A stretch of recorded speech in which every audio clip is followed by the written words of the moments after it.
I think there's just a lot of FOMO. People are like, there's something going on down there. I don't know what it is, but I got to get there. I meet people and they're like, we need to get down there. What's going on? Texas is a brand. You know? And people, they see that things are happening. So they're curious. They want to learn more. California, New York, Chicago are all losing population, downward trends, deficit spending, and Texas is the exact opposite. You know, you look at the three biggest cities and they're all coming to Texas, and it's I don't think it's going to stop anytime soon.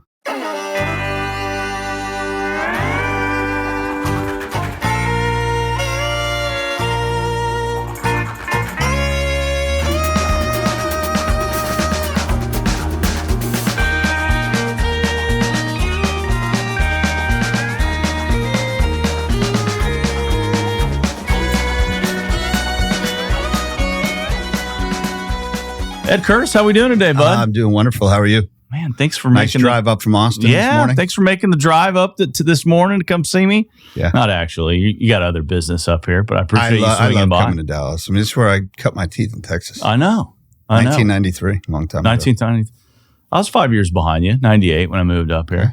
So not too far behind. Cowboys are winning when I got here. Yeah, they were still kind of winning. They were still kind of winning. Yeah. Yeah. It's been a long time, Ed. It was a crazy town when I moved here because I wasn't a Cowboys fan at the time. You grew up a Giants fan, I'm guessing? A Steelers fan, actually. Steelers? Yeah. So I came to Texas, obviously not, wasn't a big fan of the Cowboys, but they were winning so much. And the city was just on fire. Yeah. So how could you not like it? Yeah. It was fun. You know what was interesting when I the Cowboys were starting to go the opposite direction when I moved up here, but the Stars were like the biggest game in town for a long time when I first moved here. Well, 1993.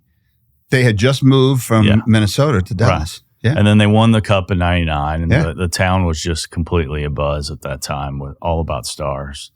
But we digress. Anyhow. Now it's a big hockey state. Yeah. Huge hockey state. That's true. Did you ever meet Jim Lentz?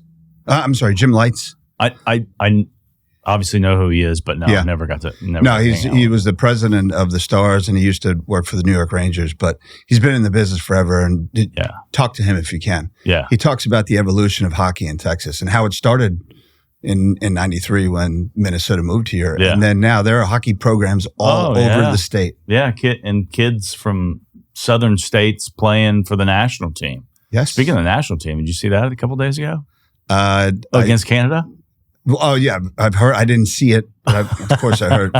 Well, evidently, I guess it was in Canada, and they booed our national anthem. Oh, yeah. And 3 fights in the first 9 seconds of the game. And then we go up and whip their ass three. I think we were up 3-0, and they scored a last-minute goal, make it 3-1. But so it's fun. Yeah, I saw the three guys going into the penalty box. So they can't even beat us right out of the gate. They can't even beat us in their own sport, Ed. Come on, Conrad. We're starting off in a bad direction here. I know. I'm just teasing. But you're up here with YTexas right now. We're going to talk. We're going to talk a lot more about what you do as CEO of YTexas. But I'd love to talk about Ed as a kid. I always love digging into where people came from. Yeah. So I know you're from New York. I don't really remember it off the top of my head if that's like upstate or if you grew in the city. But I'd love to hear a little bit about Ed and growing up. Well, I was born in the Bronx, actually. Okay. But we moved upstate when I was like 6 years old. All right. I spent most of my time in the country. All right. Orange County. A little north of West Point. It's Orange County chopper guy out there, yes. right? Oh, absolutely. Did you know those guys growing up? Well, when I was there, it didn't exist. Didn't exist. Yeah, I didn't know if you grew up with any of the family. But that is typically the environment that I grew up in, Love that. Upstate New York was very similar to rural Texas, right? Yeah. Yeah. And I spent my whole life there, and everybody aspires to go to New York City and get a job. So what did mom and dad do growing up? Like what my took dad y'all worked for a printing company. My mother was a nurse. Okay. Yeah. And we lived in a place called the Compound. So my grandfather bought a piece of land, took the whole family from the Bronx, moved them up to the Sticks. Really? We all kind of put houses next to each other. No kidding. And we called it Compound. And that's kind of a cool. Grew up there with cousins, and it was great. That's kind of a cool environment to grow up in. It was the best. I mean, we didn't grow up with much, but we didn't need anything. Yeah, you go next shovel door to snow in the winter, and you swim in the above ground pool during the summer, and yeah. it was great. That's super great. cool. But the goal was to get to the city, and was that always kind of your goal? Lights. Just like you just saw the city as a kid, bright lights. It's kind of that's where I want to go. The New York thing, Yeah, it's like you get a job in the city, and you go make it big. And I spent a few years in the city, and I loved it. My cousins, we're all tough Irish kids from the Bronx, and my grandmother lived to 104. She lived in a 4-story walk-up building in the Bronx, and I stayed with her. And but I was a country kid, Yeah. So I got to the city, worked there for a few years, and I realized this is great, but I don't want to do this forever. Yeah. So I kind of journeyed out to Texas, and So didn't plan on staying, and I've been here. How did you decide to how did you go? Man, I want to go to Texas. Like, how did that opportunity come up? It's a funny story. I worked in advertising, and I sold airtime, commercial airtime. No kidding. And I was just a grunt. I just make phone calls and talk to TV stations. And I'm trying to sell a commercial for X amount of dollars. What do they call that? Like a media? Yeah, like a buyer's rep. Media buyer. Yeah. Media sales rep. Yeah. And it was a real cutthroat business. So whenever you got anybody on the phone from LA, Portland, Boston, wherever, it was just like, all right, what do you got? Kind of like the stock market. Yeah.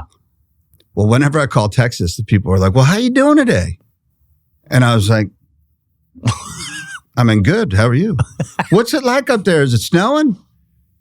And I fell in love with it. Right. And again, I'd never forget this day. This woman's like, y'all ever come down here anytime? You ever come visit? And I was like, y'all? Is there somebody else on the line here? Or is this me? Just me? I said, no, but you need to get down here sometime. So I had interest in learning more.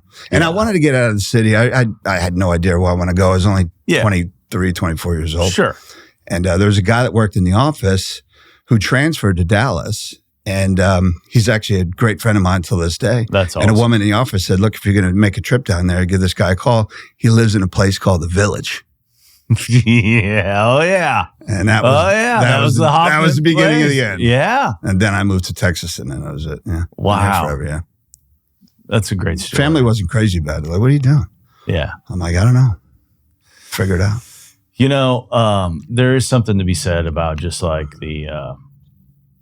just how polite people are in this state, and such a pleasure. I tell people all the time, and I've done real estate deals all over the globe, and I've done my fair share in New Jersey. And I swear, after every deal I've done in Jersey, I literally, when I'm done with the deal, I'm like, that's the last fucking deal that I ever want to do in New Jersey again.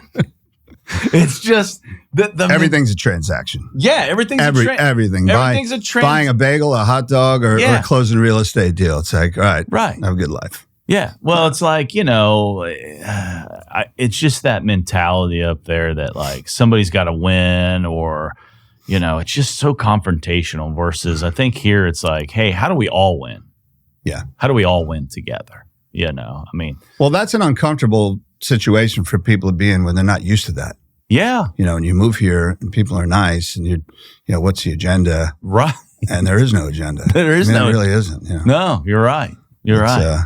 So you get here, you spend a lot of years in banking, right? Tell me a little bit about that journey, like in that career path that you went on there for a while. Yeah. I kind of got into it by accident. I moved down here. I just got a bartending job, enrolled in college, and when I get an MBA, go back to Wall Street. That was the plan. Okay. And ended up going to school, getting my MBA. I loved it here so much. I just got a job as like a grunt at a bank. Yeah. And lucky enough for me, somebody was in the office and they're like, tell me a little bit about yourself. I said, well, I'm from New York. I have an MBA. And they're like, you have an MBA? I'm like, yeah. And they're like, what are you doing in the loan processing department? I'm like, I don't know, just working. Yeah. And they're like, you need to meet some people that get you a real job. So yeah, I was lucky enough to get into a banking training program and spent, about 25 years in banking. Loved it. It was a great career. Okay. And it kept me here. Yeah. And I was in Dallas for, forever doing that. So. And tell me about the transition to YTexas. Like, how did that all come about? I'd love to hear. So you're a banker, you got a pretty good, career going. Yeah. And how does YTexas come about? You know, I always had the entrepreneurial itch. Yeah. You know, you talk to a lot of bankers. It's you're banking big deals. You're making people money. Yeah. You know, you're around exciting people and interesting things, and you're just sitting around watching it. Yeah. And you know, you're making a comfortable living, but you're not in the action. You know, and I was always interested in more. So I knew someday I was going to break away. I just didn't know how it was going to work out. And no, I was very, very, very interested in the state and how it operates, how it's different. Yeah. I started learning a little bit about, you know, the legislature and economic development. And at the time, Rick Perry was governor, and he did a great job of just selling Texas. Yeah. And he would go out on trips and really kind of helped, in my opinion, kind of pioneer the whole marketing of a state. For sure. And he put together this organization, and I volunteered. And as a volunteer, you get to go on mission trips to different countries, different states, and sit in the room with like a delegation of 10 or 15 people just talking about Texas, people asking questions. Yeah. And it was just, it was the best. I did it for about a year. And I was just absorbing, you know. And the big question a lot of people had, you know, after the boardroom meeting was, okay, that's great. Now, you know, so I move all my people there. You know, what happens next? You know, what do we do? We don't know anything about Texas. Yeah. And I took notice of that, and I realized that there was really nothing out there for people to help them get settled in. So, I toyed around with this idea of forming kind of a networking group for companies that were new to Texas, and we had a lot of fun with it, hosted events, just welcomed new people that were coming into the state. Yeah. And, you know, 11, 12 years later, here we are. Still, you know. Now you're doing events at big stadiums. Yeah, you know, it's grown. It's been fun. I just have a blast every single day. I mean, just meeting new people, and I learn more about Texas every day. It's fun. Yeah. Yeah. Let's talk about a little bit about Texas. I mean, talk about what you're seeing. I mean, you're on the front end talking to a lot of these companies that are moving here, thinking about moving here, want to know, you know, why they should move here. I mean, give me some bullet points. I mean, let's talk a little bit about the ridiculous amount of growth that's happening in the state. Yeah. Well, you know, to boil it down, I think there's just a lot of FOMO. Yeah. People are like, there's something going on down there. I don't know what it is, but I got to get there. I mean, and it's really simplest form. Yeah. Even people from all over the world. I meet people. Yeah. And they're like, we need to get down there. What's going on? Right. So that, you know, in its simplest form, that's. Yep. Texas is a brand, you know, and people, they see that things are happening. So they're curious. They want to learn more. Yeah. And I think, you know, and this is not necessarily a good thing, but California, New York, Chicago are all losing population. Yep. Downward trends, you know, deficit spending. Yep. And Texas is the exact opposite. Yeah.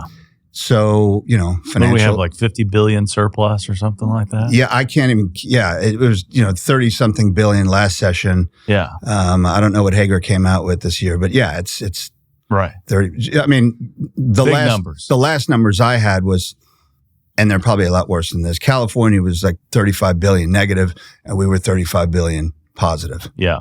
You know, they're from 2000 to 2020-ish, they grew in population from 31 to 39 million, 5 million people. We grew from 20 to 30, over 30. So we doubled. We added 10 million. They added 5 million. Yeah. They're losing 100,000 a year. We're gaining 500 a year. Yep. So the numbers are always changing. But by 2020, now they say 2045, I think we're going to have a higher, you know, population than Texas. But then you look at the financial services firms leaving New York, right? You know, a lot of the exchange. Yep. Chicago, now they're going to reincorporate the exchange from Chicago to Texas. Yeah. Caterpillar relocated to Texas. Yeah. So Chicago, a lot of the, you know, manufacturing in that part of the country is coming down south. And then, of course, you know, with California, you got Tesla, HPE, Oracle. Yeah. You know, they're all coming here as well. So, you know, you look at the three biggest cities, and they're all coming to Texas. Yeah. And it's, I don't think it's going to stop anytime soon. No, I really don't either. You know, I was listening the other day that they say that in the next 10 to 15 years, we'll pass France and the UK. Yeah, all countries. In GDP, just our state. And we'll be, I think, the 5th largest economy in the world by that time. I think we're like 8th or something right now. Though we're deep, we're wide and deep. So we have 254 counties, 25 MSAs. All of them have grown jobs. Yeah. We're also the 2nd youngest state in the country. So we've got a bright future. Yep. California has an aging population. And I'm not here to compare California, but it's just a fact. I mean, right. A lot of the venture capital is moving here. A lot of the technology innovation is moving here. It's just the Silicon Prairie, right? Right. Well, yeah. The valley's moving to the prairie. The valley is moving to the prairie. And now in this new, industrial revolution, whatever you want to call it, Industry 4.0, with power and energy and AI, we're just positioned for it. We have, this is going to be our, our century for sure. Yeah. Maybe it's the golden era of Texas. What do you think? Oh, that sounds familiar. Leave it to Conrad to throw in a little golden era. Well, But look, listen, I'm pro-capitalist at the end of the day. That's what I care about. Yes. I think that's what drives economies. I don't think handouts do anybody any good. Right. You see all the socialist countries, across the world, there's never been any of those that have thrived or made it, and we built this country on capitalism, and that's why we're the greatest country in the world. And you got to keep moving that direction, and then you start looking at just overall policy and regulation of Texas versus some of these other states that you've mentioned. Yeah. And there's one thing in common, like, you're either pro-business and pro-growth, and that's why we're having so much success here right now. I mean, the regulations that some of these states are putting on businesses, like, it doesn't make sense to operate there anymore. It's too hard. Yeah. And Texas doesn't know, they don't even know how to do that because they've never done it. Yeah. Right. So it just comes natural to not overregulate. Yes. And that's a good thing because, once you start heading in the direction of regulation, you can't stop it. Yeah, you're right. And they don't realize how overregulated you are. We talked about this all fair. The history of the state, it just bucks the system. Yeah. It's like, what can we do different and better? Yeah. And how do we mess with it? Yeah.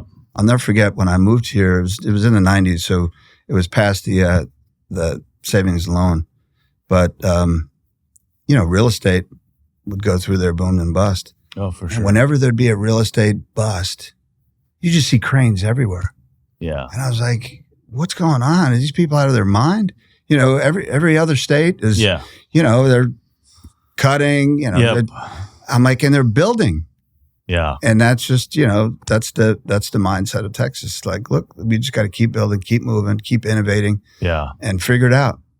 And figure out a better, more efficient way, cheaper way to do it, and give people the freedom to succeed. And that's why Elon. That's why a lot of these companies are moving here. They want to innovate. And the proactive nature of, like you say, the innovation, but also keeping up infrastructure wise, right? Like roads are constantly being expanded, and and now we're kind of in this new, I don't know if I'd call it a crisis, but we're in this boom of power, right? To grow AI. And I mean, ERCOT and all these guys in the legislature down there, they're all being extremely proactive to make sure that Texas continues to, add generation to the grid.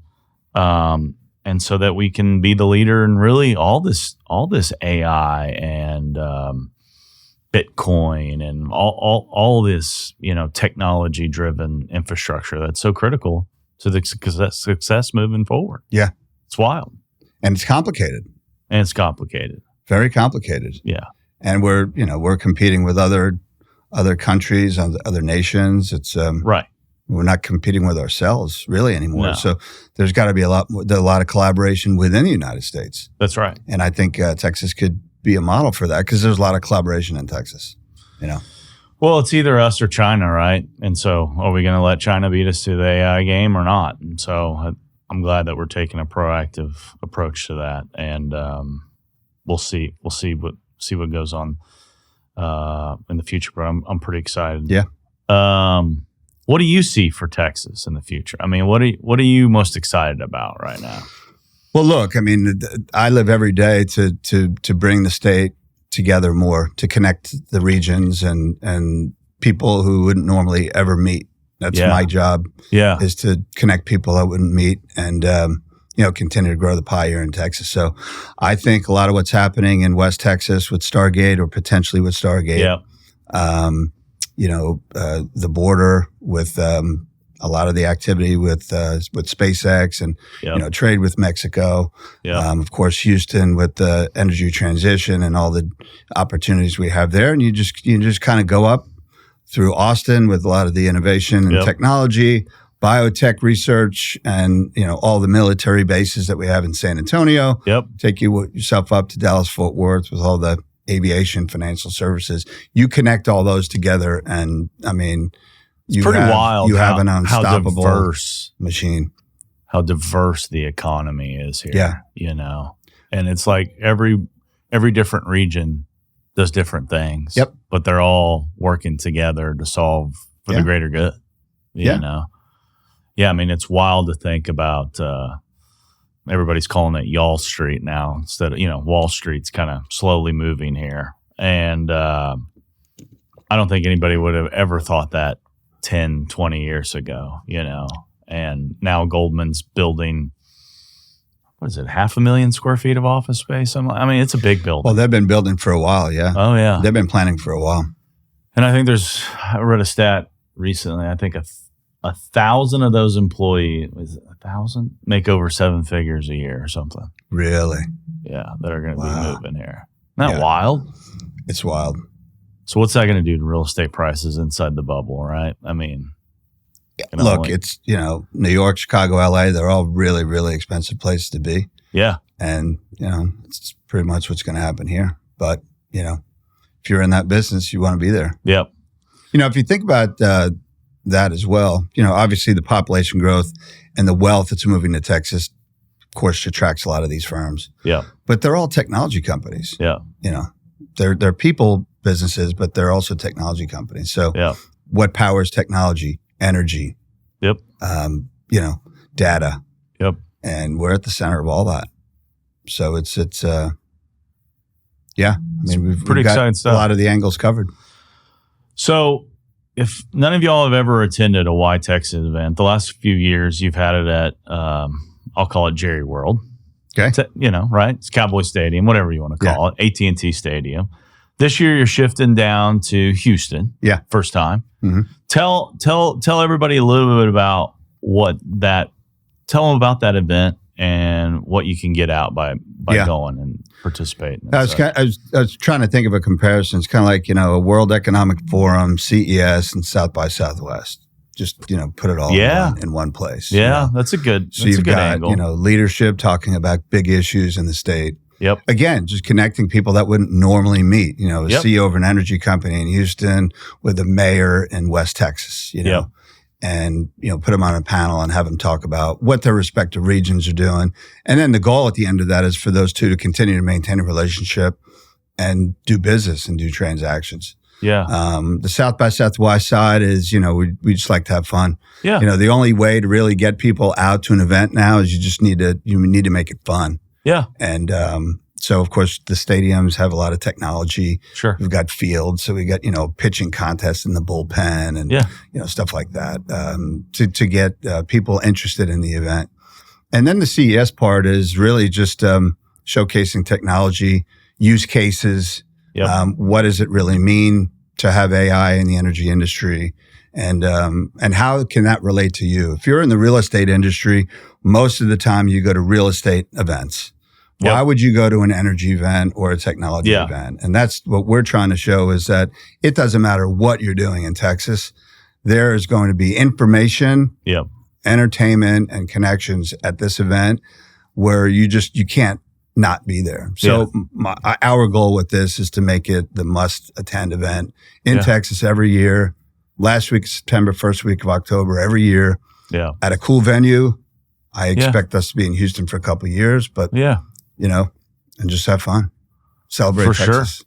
Yeah, I mean, like, and you get big stars there. I mean, I've seen a lot of former athletes there, actors. You had Dennis Quaid there. Was he last year before, something like that? A couple of years ago, we're going to try to get him and that whole crew in here again. Have you seen their promo video? Yeah, I saw it the other day. It's incredible. Talk about that a little bit. Well, there's a guy named George Lane. You need to meet him. Okay. Great guy. He put together, he put all the actors together and partnered with an organization called Texas Media Coalition. Okay. And it's basically like, hey, how do we get the attention of the legislature to put more money into incentives to encourage, to do encourage these films to come here. And, you know, when you look at it, you know, you got Woody Harrelson, you've got Matthew McConaughey, you have Dennis Quaid, you got all these guys that live here. Let's put it this way, they live here and they're from here. That's right. And the only reason they moved to California is because that's where the work was. That's right. Well, now I think they're at the point in their career, they're like, look, I don't need to go to California. Work from home. Yeah. You know, and we've got all these other states like Georgia and Ohio and California. Yeah. You know, if we were to just throw a couple $1 billion into incentives, all the movies would come here. Yeah. You know, they're doing movies about Texas in other states. Yeah, right. So they're doing a lot of the even Texas style stuff is being filmed in New Mexico or Oklahoma, right? You know, where that stuff could be and all these movie producers are businessmen and women. You know, that's right. Sure. They're just, you know, of course they have their ideologies, but their ideologies make money. That's right. And if they can make money here, they're going to come here and do it. So, very excited about that. And that's why Dennis Quaid came. He was putting out his movie Reagan. Yep. But he was also very passionate about, you know, helping the legislature and this coalition of people get films produced. So again, a lot of the big names that we have there, we don't ask them to come to be a celebrity. We have them come and talk about what they're working on and why it's important that, you know, that we continue to move the engine because they're all here to make money. Yeah. Yeah. I think the first year I attended, you had Brent Ryan, whose name's maybe on the top of this building here, speak. You know, he's a huge name here in DFW, and he's a slightly successful property tax guy. Yeah, a little bit. Only the world's largest, I think, property tax. You know, he's unbelievable. He's a perfect example. Yeah, really, of you know, how you can succeed in Texas. For sure. You know, he gives Small back, town guy from West Texas. He's hiring all over the world. Yep. You know, he was one of the first guys that gave us a chance. So, you know, I'll always have a special place for Brent. No, sure. we've got to, we've had lunch and hung out a couple of times. He's moving to Plano now. Yeah. They're going to keep a few floors in this building, but the headquarters is moving up there. I'm trying to get him on the C-Suite show. We'll see. Oh, you got to get him on. Yeah, we'll see if I can get him on. Absolutely. Maybe you can twist his arm for me a little bit. You know, we'll see what you can call some people and see if he picks up the phone. Yeah, but the event is super cool. You got a couple thousand people in attendance. There's great networking. I mean, you got everybody from a lot of C-level executives, and then you also got the aspect of what I think is cool is you engage, you know, the high school kids to kind of come out, you know, and I've enjoyed just, you know, meeting random kids that will come up and ask, you know, who I am or what I'm doing or, you know, and just want some sort of mentorship or guidance, you know, and I think that's really cool what you're doing by bringing in a lot of the schools so they can, I mean, to me, education is all about, you know, getting exposed to different things, right? Right. And to dream bigger, I think, right? And so you get a kid in a you know, the world's largest sporting stadium, right? And see a bunch of successful people and innovations and, you know, maybe that changes the trajectory of their life, you know? And I think that's one of the cool things. And the flip side of that is there's so much we can learn from kids. Oh, for sure. I mean, I said the next time we have the students out, they need to be on a panel. Ooh. And we need to be listening to them.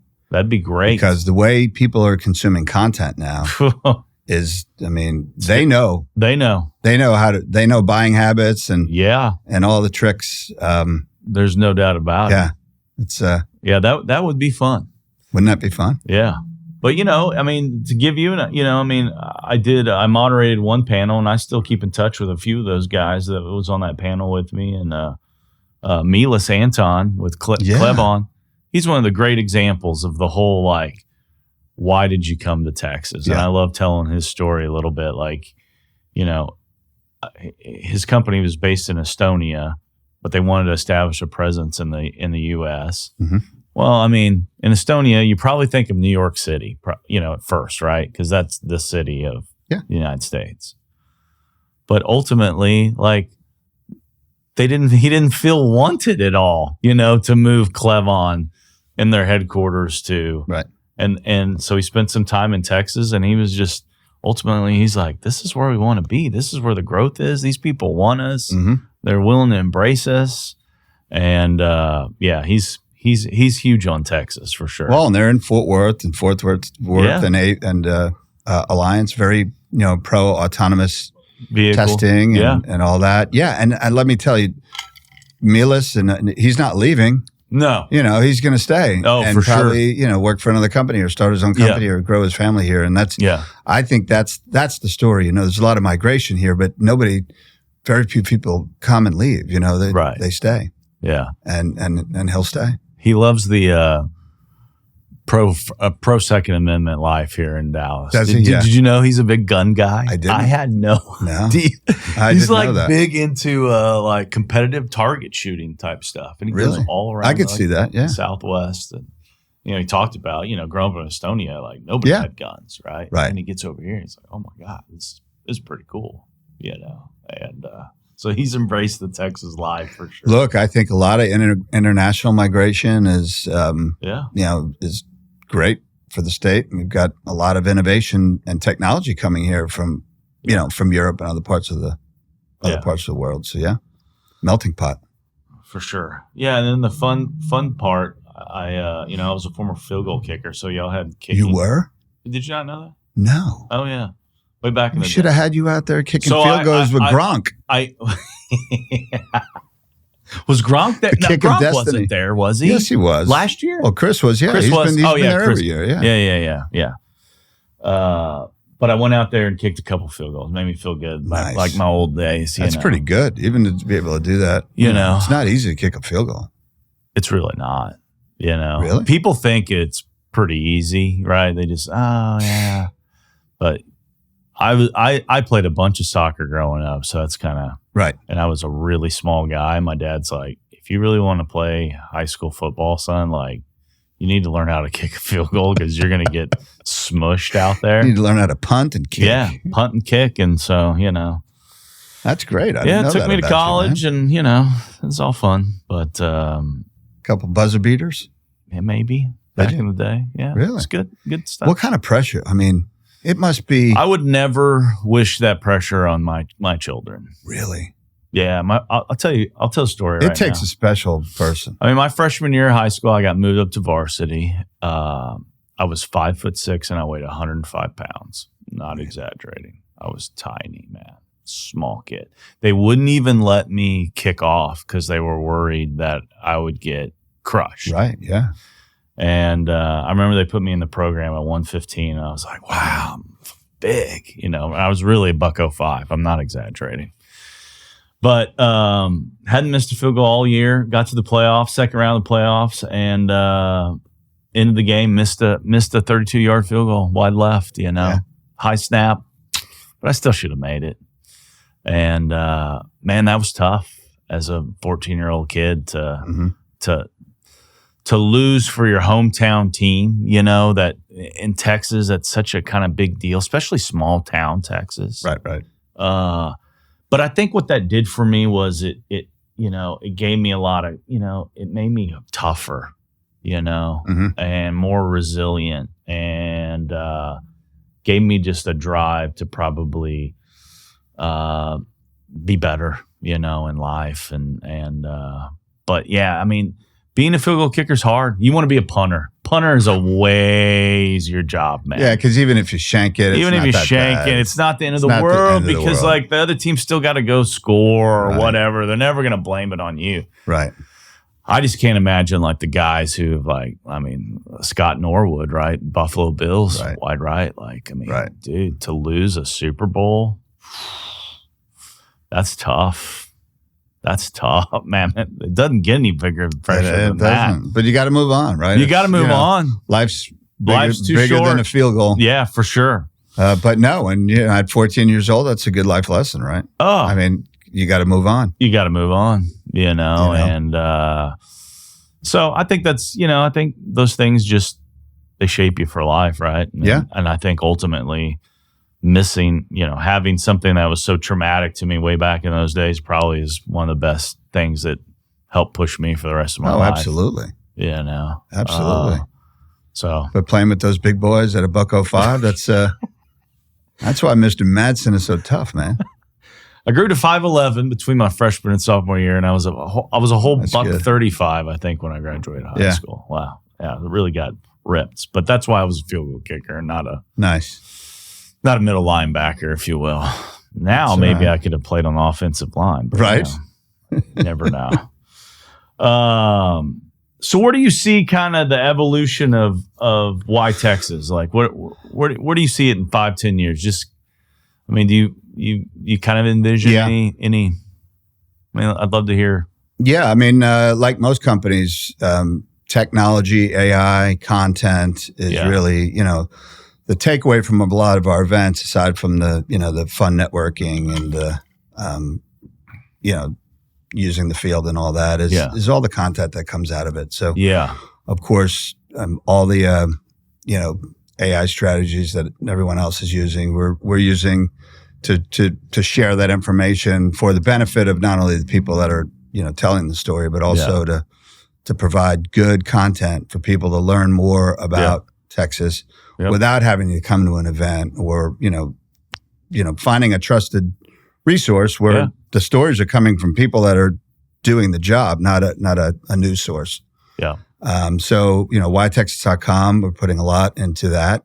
And quite honestly, that could apply to any state, Yeah. So, the long-term vision is to, possibly expand the concept to other states and really, why the United States? Why not? Because if you think about it, we were talking about before, it's a global economy and, Texas is leading the way. Yeah. But we're all in this together. So, keeping Texas strong and keeping those relationships. When you go to an event, you walk out, there's 2,000 people there. You may have met 20. Yeah. Well, the others you're never going to see again. Well, not at a YTexas event. We make sure that everyone stays in contact. So, that's awesome. Yeah. Well, that's exciting, Ed. We're going to jump into what I call the C-suite closers here. These are just like quick hitting questions for people to get to know Ed a little bit more. All right. Okay. You think you can handle these? You didn't warn me about this. What's something that people don't know about Ed Curtis? Oh, man. It's like I'm from New York. No, everybody knows that. Come on, you got to give me something good. Like you like to needlepoint or something. Like, come on, you got some hidden. Some hidden. I'm shy. Are you? Yeah. Really? Yeah. How is that possible? I don't know. I just am. I don't like social media. I don't like the selfie. I don't like. Okay. I don't like attention, believe it or not. I don't know. I really don't. Even though you host a podcast as well. I put myself into very uncomfortable positions. Yeah. That's good, though. Yeah. You need to put yourself in uncomfortable positions, right? Guess, that's the only way you grow. Yeah, yeah. So I don't know. Maybe that's something people don't know. Most impactful book that you've read? Good to Great. It's a great book. Yeah. It's a great book. Top 3 musicians or bands on your Spotify playlist. I'm excited to hear about this one. Well, my favorite vocalist of all time is Ozzy Osbourne. That's wow. a slam dunk, yeah. And then just old classic rock. I like, Zeppelin, Zeppelin. Okay. So we Pink got Floyd.